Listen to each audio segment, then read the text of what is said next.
Okay, in this problem here, we are starting off with this function on this graph called f of x, and we are asked to find x when f of x equals 0.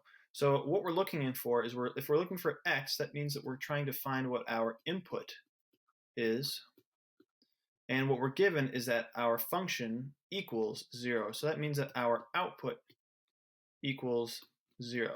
So that means that our y values are going to equal 0 here. So in this case, what we're doing is we're kind of working backwards. We're starting with an output, and we need to figure out when our input would produce that output.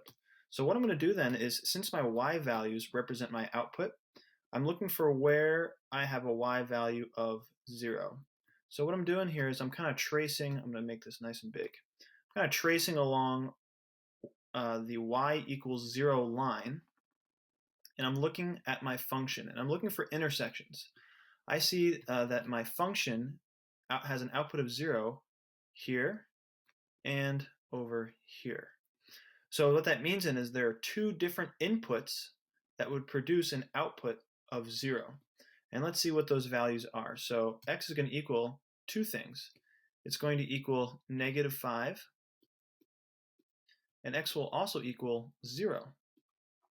For when x is equal to -5, I have an output of 0. And when x is equal to 0, I have an output of 0 on my function. Last thing I need to do here is, since this is a set of solutions, I'm going to put it in set notation, these nice little squiggly brackets, and I'm all set with that one.